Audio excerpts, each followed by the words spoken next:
Y ahora vamos a conversar con Gineuris Díaz, quien es experta o especialista en defensa y seguridad nacional y además es miembro del Comité Central y subsecretaria de la Comisión de Defensa y Seguridad del Partido de la Liberación Dominicana. Le damos los buenos días. Gracias, Daniel. ¿Cómo estamos?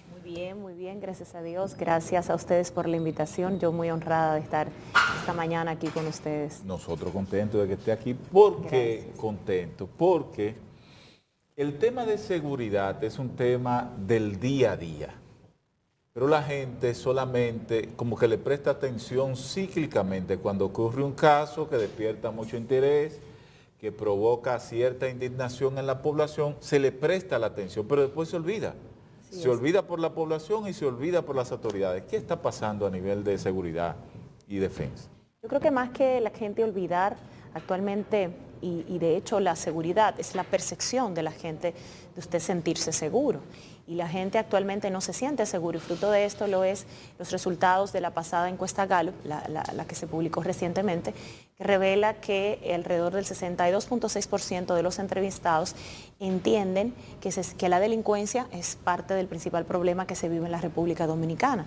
Lo que quiere decir que la gente, aunque quizás en el día a día no se vive hablando del tema, la gente se siente inseguro, la gente sabe que está inseguro y ante esta alta ola de violencia y delincuencia que está arropando nuestro país, pues la gente se siente preocupada y lo muestra, como digo, estos resultados de la Gallup. Actualmente los niveles de inseguridad y sobre todo se muestra en la tasa de homicidios por cada 100.000 habitantes, que es la forma más real de cómo se puede captar los niveles de violencia en los países, y esto es una forma de poder tomar, de los datos que se toman para poder tomar los niveles de inseguridad en nuestro país ha aumentado. Estamos hablando de que en el 2020 era de 9.2, esta tasa de homicidios por cada 100.000 habitantes aumentó a 11.1 en el año 2021. A junio del año 2022 cierra, según los datos del Ministerio de Interior y Policía, del Centro de Análisis del Ministerio de Interior y Policía, a 12.6, pero a diciembre de este año 2022 cierra en 13%, en 13 puntos, que de hecho el presidente de la República, cuando habló en su discurso de rendición de cuentas, dijo que estos niveles habían disminuido. No hemos acostumbrado al tema. Lo cual no es real. Los niveles de inseguridad no han disminuido, sino que más bien han aumentado. Y esto incluso... Pero lo estamos viendo como normal.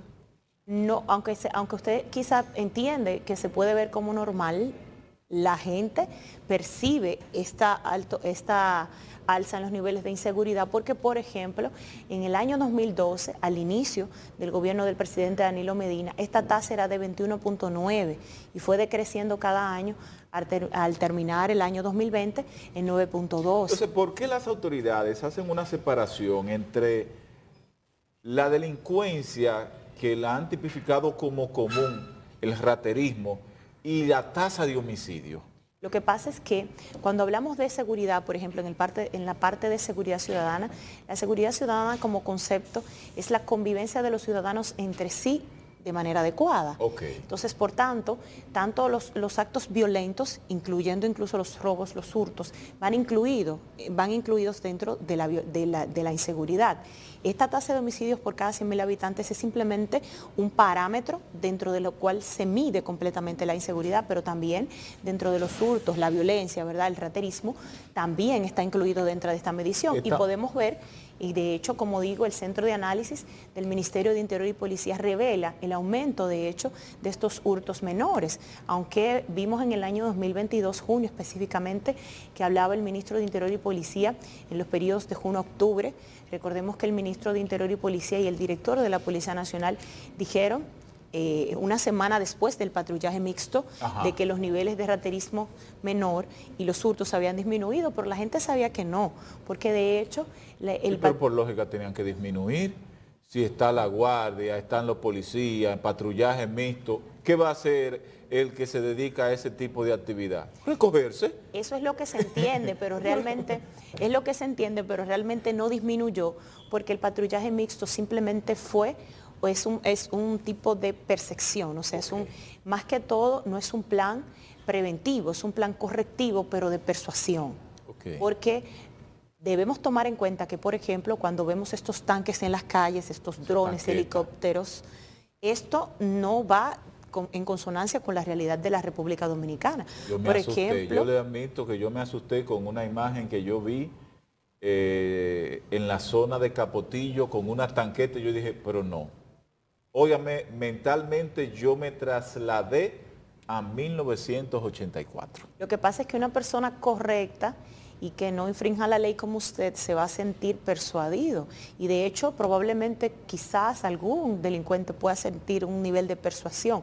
Pero la realidad es que, por ejemplo, la situación de un barrio de la República Dominicana, una persona, por ejemplo, un motorizado, que le hurta una cartera a una señora en el momento, en el acto, es imposible perseguirlo en un tanque o mediante helicópteros o drones porque se entra por un callejón. Esa es la realidad que vivimos en nuestro país. Y Entonces, las autoridades están actuando de manera correcta para prevenir, no accionar después que ocurre el hecho, para prevenir y rescatar ese nivel de seguridad que necesita la población. exactamente, eso es parte principal del problema que se está viviendo en la República Dominicana con el tema de la inseguridad. Por ejemplo, este gobierno ha puesto en marcha planes, proyectos que pudieron dar al traste con la disminución de la inseguridad porque estaban bien esquematizados. Por ejemplo, el Sistema Nacional de Seguridad Ciudadana, que se puso en marcha en marzo del año 2021, a simplemente meses del inicio de la gestión del presidente Luis Abinader, iba muy en consonancia, era muy dual, muy parecido al plan Mi Barrio Seguro, que se puso en marcha de hecho en el año 2005, y qué es lo que se ha venido trabajando en cuanto al tema de la seguridad ciudadana y que dio de hecho al traste con la disminución de los niveles de inseguridad que vivía la República Dominicana hasta el año 2020. El tema de la seguridad ciudadana y de hecho la reforma de la Policía Nacional no es un tema de 2 días y el presidente lo ha admitido. Aunque el presidente cuando estaba en oposición hablaba de que iba a resolver este problema y el famoso plan Giuliani lo iba a hacer inmediatamente, ha admitido que no es un tema que él pueda resolver en 4 años. 4 años. Entonces, en ese sentido... No es fácil, realmente no es fácil. En ese sentido, este plan, el Sistema Nacional de Seguridad Ciudadana, que incluía el plan Mi País Seguro y en Paz, tenía aspectos importantes que pudieron dar al traste con la disminución de la inseguridad, pero no se materializó. Simplemente se llevó a cabo el plan, pero no se ejecutó de la manera adecuada. O sea, no hemos avanzado en materia de seguridad en la República Dominicana. No, de hecho, hemos retrocedido. Por ejemplo, ese plan incluye el desarme de la población civil. Recuerde que se inició en Cristo Rey, que se inició de las armas ilegales, que se hizo un proyecto en Cristo Rey. Eso no se le dio continuidad. A esto sumémosle además los planes, proyectos también que se iniciaron en la frontera, los 12.000 militares que se desplegaron hasta allá, porque hay que tener una realidad. No solo estamos hablando de seguridad en el plano de seguridad ciudadana, hay que hablar de seguridad nacional. A propósito, Yuneri, a propósito que usted es especialista en seguridad nacional, Haití, ¿qué representa a nivel de seguridad para la República Dominicana en los actuales momentos? Haití desde el momento de la crisis, y de hecho que yo entiendo en lo particular que aumenta, o sea que se incrementa con el magnicidio del presidente Jovenel Moïse, desde ese momento Haití ha estado inmerso en su propia crisis, porque hay una realidad, y yo lo he dicho de hecho en programas en los que he participado. En el momento en el que sucedió el magnicidio, la República Dominicana no llevó a cabo el plan de contingencia que llevaba en el momento, en el momento adecuado, valga la redundancia, porque en ese momento, cuando sucede el magnicidio, debió iniciarse este plan, el plan Gavión, y el presidente de la República, esto sucede en la madrugada, se implementó a las 10 de la mañana del mismo día, pero 8 horas después. 8 horas después. Entonces, en ese sentido, de hecho, se desplegaron militares hacia la frontera. El presidente habló de que se selló la frontera, que cuando se realice este acto de que se sella la frontera, ya no hay tráfico, ni entra comercio. ni sale nadie. Así es, pero recordemos que el SECOM, de hecho, no hizo su papel porque se estaba haciendo trasiego y venta de combustible de manera ilegal. Entonces, en ese sentido, yo debo destacar que si los haitianos hubiesen querido venir a la República Dominicana, como hay organismos hablando y antihaitianos hablando, de que si hubiesen querido venir a la República Dominicana y hacer una poblada, lo hubiesen podido hacer en ese momento. En ese momento. No lo hicieron porque están muy inmersos en su situación. Hay una realidad en la República Dominicana, ellos siguen viniendo de manera desmedida. la Dirección General de Migración no está haciendo un papel real en cuanto a la deportación de los haitianos, como tampoco se está llevando a cabo este proceso, este famoso proceso del carnet de habitante fronterizo, que lo anunció este gobierno, pero como digo... Pero que no puede hacerse ese carnet porque violaría entonces la ley.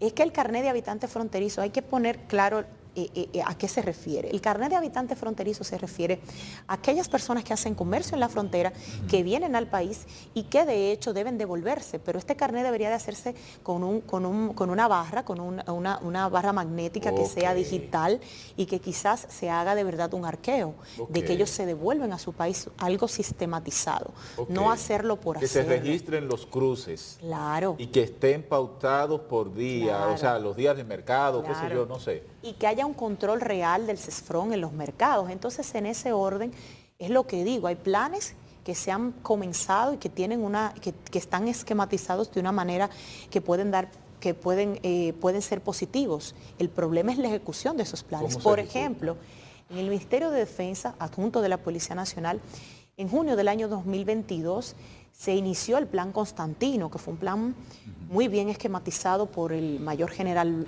Brown, que fue el que estuvo en la DGCET, y que este plan hacía que el C5I, el Centro de Comando, Control y Ciberseguridad del Ministerio de Defensa, trabajara en consonancia con la Policía Nacional, que de hecho es parecida a la labor que se hacía en la gestión pasada, el 911, en consonancia con el C5I, donde se mandaban información de lo que estaba sucediendo, se captaba la información de lo que estaba sucediendo en cuanto a seguridad y se hacía pues una información real, una coordinación dentro de todas las entidades que convergen alrededor de la seguridad nacional. Pero este proyecto abarcó más. Este proyecto abarcaba, de hecho, la identificación de personas, por ejemplo, en la calle, ver el perfil. Si usted lo paraban, veían si usted era un perfil sospechoso. A mí me pararon varias veces. Parece que yo tenía un perfil sospechoso, ¿no es? Pero más que todo es que se veía... Me pararon varias veces a mí. Y digo, bueno... Bueno, quizás por el vehículo que tienen, pero... No es de alta gama, no. No es de alta gama. La señora ya... Ana Mercy, la señora ya... pero más que todo, era un sistema de identificar, por ejemplo, de identificar quién es el ciudadano. Ya. Incluía incluso una sistematización en cuanto a este tema y fue un plan bien ejecutado, pero supuestamente por diferencias con el comisionado ejecutivo para la reforma de la policía, el señor José Vila del Castillo, en enero del año 2023 destituyeron al general Brown y este plan no se materializó. Entonces, ese es el problema que están viviendo las autoridades actualmente en cuanto al tema de la seguridad. Se han llevado a cabo planes, proyectos, se han lanzado, pero no se han ejecutado. No se lleva a la materialización. Bueno, gracias a Yuneiris Díaz. Yo sé que el tema de seguridad es muy amplio, necesita de una mayor extensión, así que le dejamos abierta la invitación para que posteriormente vuelva a hacernos las visitas y pueda traernos un poquito más de orientación en materia de seguridad. Así que gracias por la invitación. A usted le dejamos la invitación abierta. Nosotros continuamos aquí en Revista Tele 15 con más. No se vayan.